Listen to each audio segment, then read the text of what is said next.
Hello, everyone.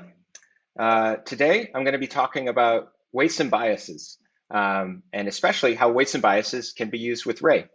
So let's go ahead and dive in. So before I get started, I just wanted to give you guys a little bit of context about Weights and Biases, the company. So I'm Chris Van Pelt, one of the co-founders of Weights and Biases. We've been around for just about 4 years now, and I started the company with my co-founders Lucas and Sean. And currently we have customers across a wide variety of industries, everywhere from advanced AI research labs such as OpenAI or Toyota Research Institute, all the way to insurance companies like Blue Cross Blue Shield, or more traditional kind of brick and mortar enterprise companies such as Qualcomm or Walmart. So weights and biases is actually a set of modular tools that can be plug and played into existing ML pipelines and teams. So we're probably best known for our experiment tracking tools. And this is really around keeping track of all the experimentation that a machine learning team is doing and being able to visualize performance metrics, system metrics, really understanding how those Python processes are performing, and then ultimately keeping a system of record of all experiments that have been tried so that you can always go back and reproduce any results in the future. We also have a product called Artifacts, which this is the product we're actually going to be focusing on most today. And Artifacts is our kind of big data versioning solution. So this is where you can version your entire data sets or models that are being produced in your pipelines, as well as do some really cool visualizations with W&B Tables, which is what we're going to be talking about mostly today. Lastly, I wanted to touch on a couple other features of the product. So one is our sweeps offering, which plays nicely with Ray Tune, as well as our report functionality, which allows teams to create visual documents that they can collaborate on, and then leave comments and kind of do further analysis. And ultimately, this is again in service for this system of record for the team to kind of keep all the knowledge that is being created as the folks iterate on data sets and models within the organization. We also have plans for additional tools in the future. One of the most requested ones is production monitoring. So our tools today are primarily focused on the training or the evaluation steps of ML pipelines, but we know that's certainly not where it ends. It's actually all working towards getting these models deployed, and we have some exciting plans for the ability to monitor models in production as well. Weights and biases is framework agnostic. We have first-class integrations with some of the most popular machine learning libraries out there. And of course, you're all here today because of Ray, and we're going to be talking about our integration with Ray as well. The last thing I wanted to mention is that weights and biases is environment agnostic. So today we're going to be using our cloud-hosted SaaS solution, which we actually run inside of Google Cloud Platform. But for companies that are maybe more sensitive of who can access their data, or for those that really need to keep their data siloed, we also offer a self-hosted private cloud option for folks to run in their own infrastructure. Cool, so today I'm going to be going through a series of Colab notebooks. This first Colab notebook we're actually going to run together, and it's going to go over our integration with Ray. Some of the other Colab notebooks I'm linking to simply for reference. We won't actually run through all those lines, but for those that are interested in trying to integrate some of these features into their own pipelines, I wanted to make sure everyone had the code to do so. So for those that want to follow along, you can go ahead and go to wb.me/ray-dsviz, and let's go run some code.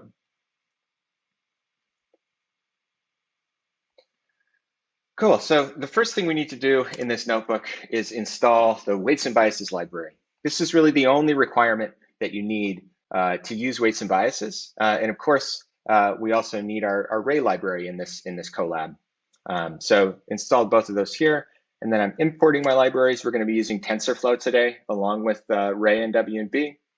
And for today's example, we're going to be working on a data set named rock, paper, scissors, which are computer-generated images of hands either creating a rock, paper, or scissors symbol. We're going to train a classifier to actually tell us what symbol we think the hand is actually making.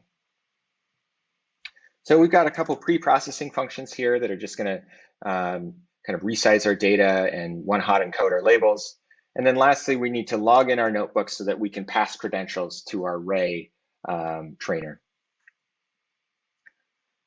Cool. So as mentioned briefly in the introduction, the majority of tracking that happens in weights and biases are the tracking of runs. So runs are units of computation. They're generally Python processes that could be doing any step of your machine learning workflows. One of the most common types of runs is a run that trains a model. And we're seeing an example of that here as well. But today we're actually going to be creating some runs that evaluate models. Really, you can track any Python process that you'd like to be able to reproduce in the future using these primitives. So where a run is a unit of Python computation, an artifact is a versioned folder of data. So weights and biases artifacts allow you to take any local or remote kind of folder of data. Perhaps you have a whole bunch of files sitting in your S3 bucket, or you've got a shared NFS store with files that you want to do further analysis on. Artifacts allow you to capture the exact contents of that folder. So we'll checksum every single file in that folder and then upload any files that we don't already have and increment a version of the artifact, kind of keeping a snapshot of exactly what data was used at a given point in time. The primary APIs to use artifacts are use artifact and log artifact. So use artifact says this artifact is an input to the run. So an example here would be a data set, and log artifact says this is an output of a run. You can put any files into an artifact: videos, images, audio, model files, text, JSON, and we'll try to do our best to render them. There's also some special files that we can generate automatically, which we'll be using today to create W&B tables. So let's take a brief look at this code to see what's going on. So I've made a function called eval classifier. And what this function is going to do is it's going to pull in a pre-trained model and then actually evaluate it across this data set of hand symbols. And it's going to construct a weights and biases table. So first thing to note is this W&B mixin decorator. So this actually came from the Ray Tune integration. And what this is going to do, it's going to automatically set up all the things we need to construct a weights and biases run. And it means that within this method, I can always call wb.run to get the current run. And then I'm able to use some of these APIs, such as use artifact here.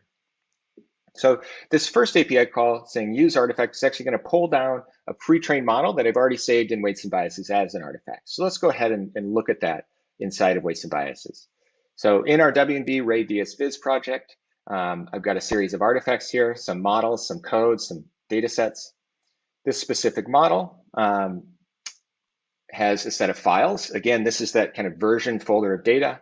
And specifically, I've got this Keras model here in H5 format that's 16 megabytes.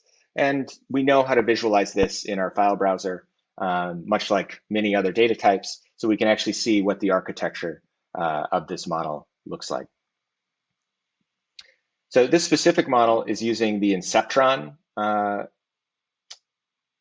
architecture. So we can see we've got a lot of convolutions, some batch norm, but the idea is it takes in image outputs category.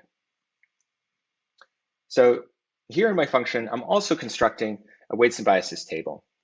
And just quickly, not to gloss over this. So I'm calling use artifact to associate this artifact with the run, and then I'm just downloading the actual contents of that artifact, and we can see the model here. And then I'm loading that model in with Keras so that I can use it to make predictions in the future. Ultimately, what this function is doing is creating a W&B table. W&B tables can have an arbitrary set of columns. It's really going to be specific to your use case. And our table has an image column, which will contain the actual image, the actual label that the image had from our training data set, and the best prediction score, actual prediction score, and the top predictions from our model. So in this loop, we're just iterating over our data set. We're actually running inference using that model that we loaded, and then we're adding that data to this table. One thing to note is for any special data types, and we're going to be looking at a few others today, you need to wrap it with the weights and biases data type class. So here, this image is actually just a tensor of image data. And I'm wrapping with W&B.image to tell our table that we actually want to render a real image here. The rest of these are just either strings or scalar values. Lastly, I construct an artifact. I add this table to the artifact, and ultimately I log the artifact. Cool. So let's go ahead and execute that code. So this last bit of code is actually going to use Ray to run that specific evaluation.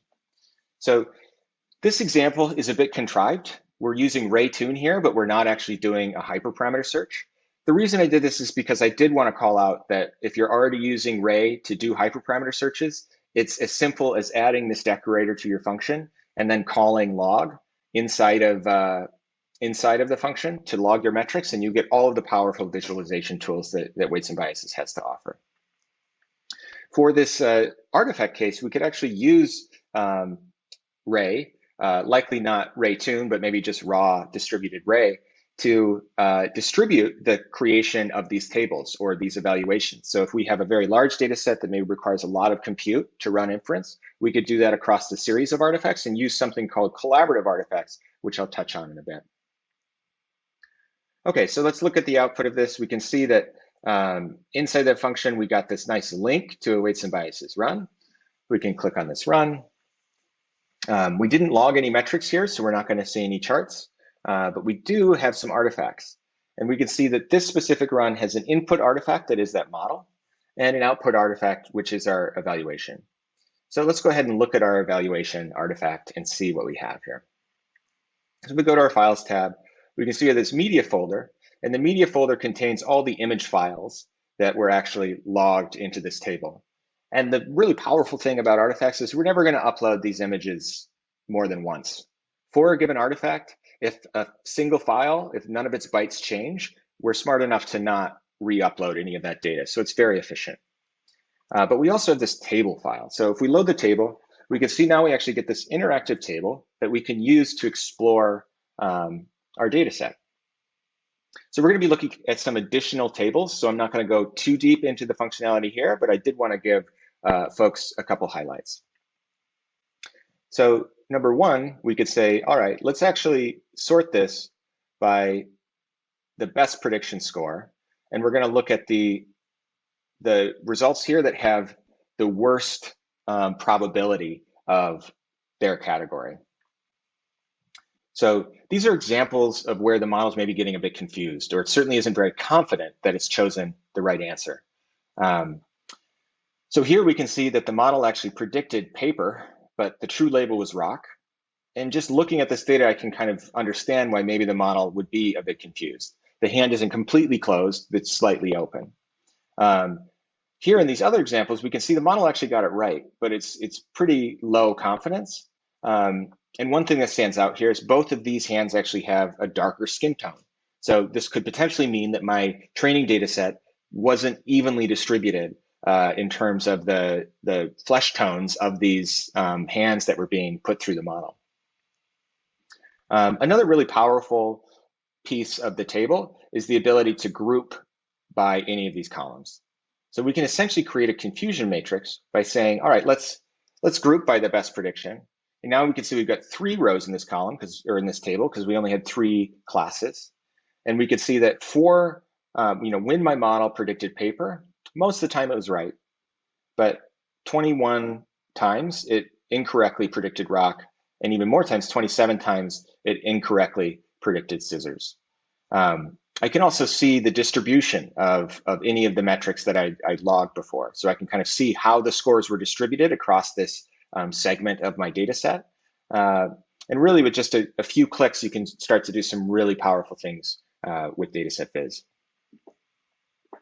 Okay, cool. So I did want to touch on the collaborative artifacts. So I mentioned it earlier, but for those that are interested, artifacts can be done in a distributed manner. So you can actually create a single artifact across multiple processes. There's a link in the collab to some additional documentation. If you explicitly want to log a table across multiple processes, there's a little section in the FAQ that discusses how you could use just raw Ray here to actually create a table across many processes in your Ray cluster. So all of this stuff is really cool. And I personally am a big fan of Ray and how it makes distributed computing like this super easy. Okay, so going back to our presentation, let's go on to example number 2. So example number 2 is our DSViz Nature Collab. Go ahead and open that up in a new tab here. So we're not going to be running through this collab, and in fact, for today's presentation, I'm going to focus specifically on this report. So Spacey, who's a machine learning engineer here at Weights and Biases, actually did this really cool demonstration of how you can use artifacts and tables across a mature ML pipeline. So this data set is actually images of various life, primarily animals, or I think maybe all animals. Actually, I'm not super familiar. We've got plants, insects, and birds, living things. So we're going to train a classifier to predict what class of living thing are we looking at. And by using artifacts, Spacey was actually able to capture exactly what the kind of flow of information looked like in her machine learning pipeline, independent of where she ran any of this, right? So she could be running some of these steps in a Ray cluster, some of them on her laptop, some of them in AWS Batch. The artifact tracking is agnostic to where it's run. But for this specific workflow, we can see the squares represent runs or Python computation, and the circles represent artifacts. So Spacey initially wrote an upload run that generated some raw data, and then a data split run that generated some balanced data. Ultimately trained a model, and while she was training, also generated some evaluation so she could understand how the model was training or how it was evolving. Once the model was created, there was a final run that ran inference using a test set from that balanced data to generate our final results. Cool, so let's look at a few of these interactive tables here quickly. So here's our balanced data set. And here Spacey's logged the images, the label, and then what split it's in. So let's actually view how this split is distributed. So if we group by split, we can see we've got 4,000 training examples, 500 val examples, 500 test examples. So really quick and easy way to kind of look at your data set and understand how your data may be distributed. Let's look at a few other examples in this report. So here, Spacey's actually taken the results from a model, and now we can actually visualize the data coming out. So the way Spacey created this table was that she took every score coming out of the final layer of the network and actually logged that to the table. So we have the score for each individual class, as well as what the best class was. So far, I've showed sorting by score or grouping. We can also filter our data sets. So one thing that I definitely want to do when I'm evaluating a model is to say, all right, well, show me all the examples where the guess is not equal to the truth. So now we're only looking at examples here that did not perform in our data set or weren't actually correct. And we could further sort by any of our scores to understand how far off any of these are. But this is a really powerful tool to start to analyze how your models are performing. Okay, one more example is our dataset DSViz table. This is a self-driving car dataset. So again, we're not going to go through this collab, but we do have an actual project here where Spacey has logged all of this data, and we can kind of dive in and see all the various artifacts that were logged. So Spacey here has logged model artifacts, model prediction artifacts, validation prediction artifacts. I've got some specific examples that we'll look at today from this data set, which I think are pretty fun. So this data set was a semantic segmentation data set. We're actually logging classes for every pixel in an image. And I can view these classifications kind of zoomed out. I can also customize how these are shown. So because we know that this is a weights and biases image panel with a segmentation mask, I can come in and say, I'm not actually interested in looking at the sidewalks or some of these other categories. So I can toggle them on or off. The really powerful aspect of W&B tables is the notion of a computed column. So here I've got the overall IOU, which is intersection over union. It should be a general sense for how closely we got to the actual model. So I'm going to insert a column to the left, and I'm actually going to create a computed column here by saying, let's actually make this overall IOU, but where it's greater than or equal to 0.5. And that's going to create a Boolean column. Cool. So now I have a column that's going to be true for any rows that have an IOU over 0.5 and false that are under. So now I can do things like group by this new Boolean, and I can start to see this whole class of poor examples here where the actual prediction wasn't close to the truth. Let's go ahead and ungroup.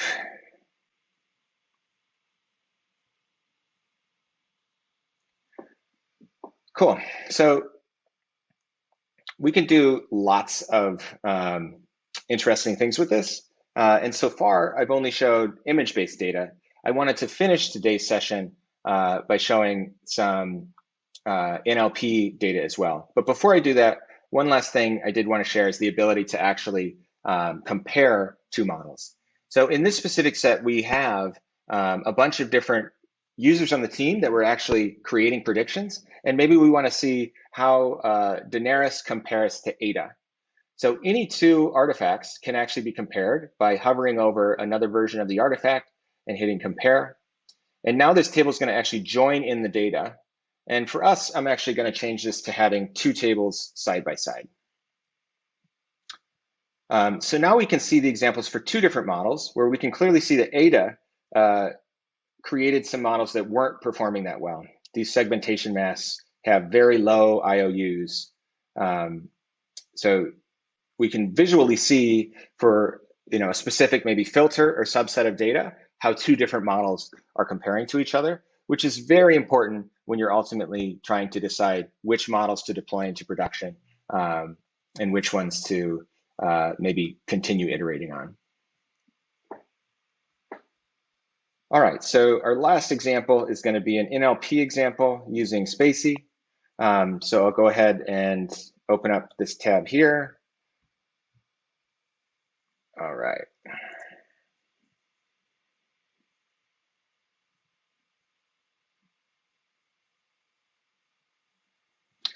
Okay, cool. So I have a notebook here, and I'm using Spacey and scattertext to do some natural language processing. Spacey has some great built-in visualizations. Specifically here, we can see loading in this core model and allowing us to do named entity recognition. It's as easy as this line of code. I'm also using the scattertext module, which lets me create a very rich visualization.